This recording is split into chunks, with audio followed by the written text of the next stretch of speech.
DEF CON is the biggest hacker convention of the year. It's a place where thousands of hackers come to hear talks to demonstrate their newest hacks. It's actually a place that's so dangerous to be on the internet that they tell you to turn off the Wi-Fi and the Bluetooth on your phone, and they tell you not to use the ATMs too, because those could be hacked as well. This is the DEF CON ballroom. This is sort of the main room where things are happening, and it's pretty wild. I think this is car hacking village. This car is locked. Can you get me in? I'll unlock it for you. Should be good. Hacking is no longer like this fringe activity, and if you are at DEF CON, there's a good chance that you're here because you want to learn what could happen to you or your company. Anyone here first time in the SCCTF? Holy crap. I invited Chris to hack me with his team, but they're going to hack me using social engineering, which is essentially hacking without any code. They just use a phone and an internet connection. We help people with human security issues by testing vulnerabilities for like a network test, but it's for the people network. We test those vulnerabilities, see where the holes are, and then help people learn so they can patch them. Can we try some of this? Can we try some? Yeah. See if it works? Yeah, we probably could have our star visher here make some phone calls as Let's do it. Sure. Do you want to do a sample phishing call? What's phishing? Phishing is voice solicitation, and basically what you do is you use the phone to extract information or data points that can be used in a later attack. Let's do it. Who are you going to call? Maybe I'll call your cell phone provider Okay. and see if I can get them to give me your email address. I bet they're good. I bet they have my back. But yeah, go for it. I'm going to spoof from your number, so it's going to look like it's calling from you. Okay. Hi, I'm so sorry. Can you hear me okay? My baby, I'm sorry. my husband's like, we're about to apply for a loan and we just had a baby and he's like, get this done by today. So I'm so sorry. I can't call you back. I'm trying to log into our account for uses information and I can't remember what email address we used to log the account. The baby's crying and can you help me? Awesome. In just 30 seconds, gmail.com? Jessica gets my personal email address. Now, if I needed to add our older daughter on our account so she could call in and make changes, how would I need to go about doing that? You would have to send me a secure PIN through a text message? Yeah, well, the thing is, I don't think I'll be able to receive a text message if I'm on the phone. Shh. Oh, I'm not on there either? So I thought when we got married, he added me to the account. Okay, Jessica uses my girlfriend's name and a fake social security number 5127 to set up her own personal access to my account. Wait, I'm sorry. So there's no password on my account right now? Can I set that up? She even gets the support person to change my password. Thank you so much for your help today. So she just basically blocked me out of my own account. I'll get her fed after this. All right, thank you. Holy shit. So they just gave you access to my entire cell phone account. You're going to have to go on and change your password now because it's Jess, my name. And all it took was a crying baby and a phone call. Yes. I really thought that my cell phone company would protect me. I mean, like, this is the most basic stuff, and they're not doing it. And if they're not doing it, you know all these other businesses aren't doing it either.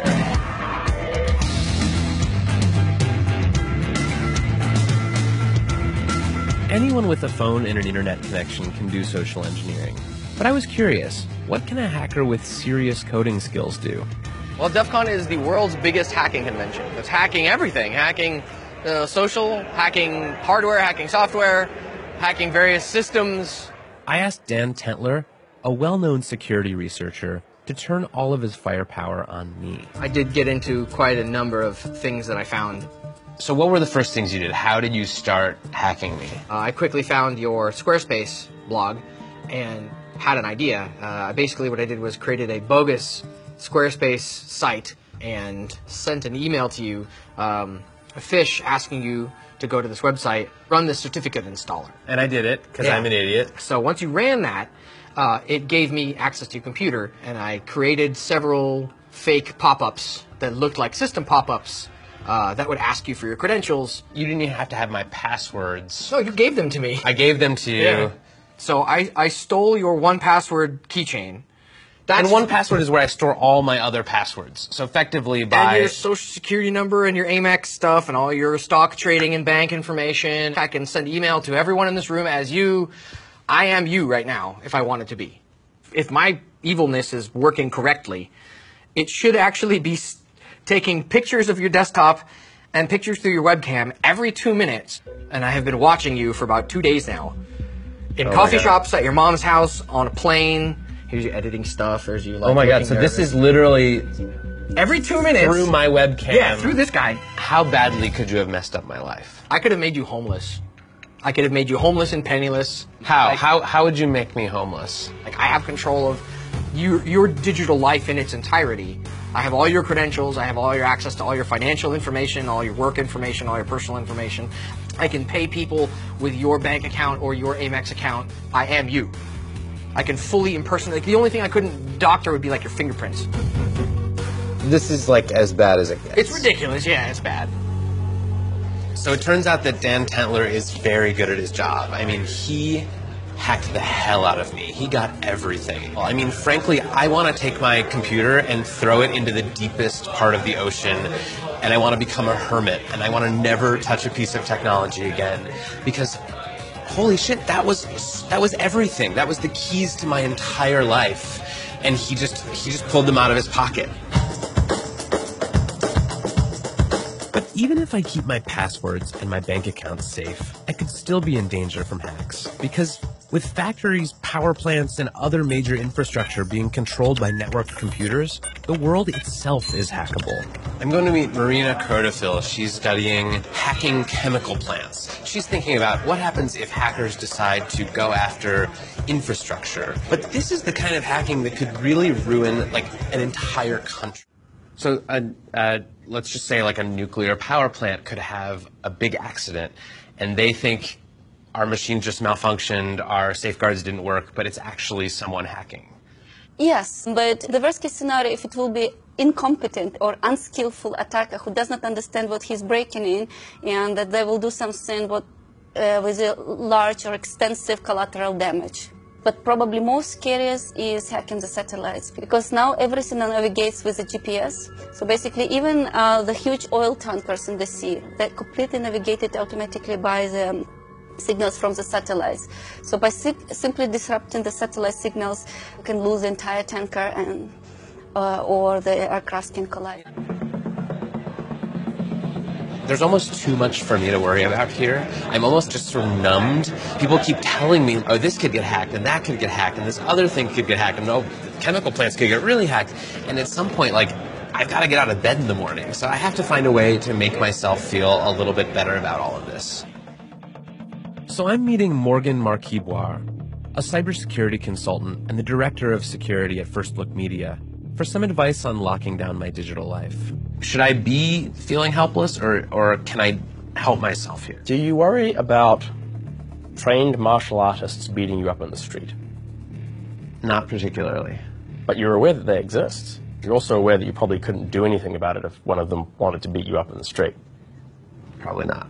Right? And I mean, you can actually possibly think about the danger that hacking poses to you right now in much the same terms. But the first step is actually thinking sanely about digital security, which most people don't do. So for instance, how do we protect our physical integrity? Maybe we don't walk down the dodgy alley at night, right?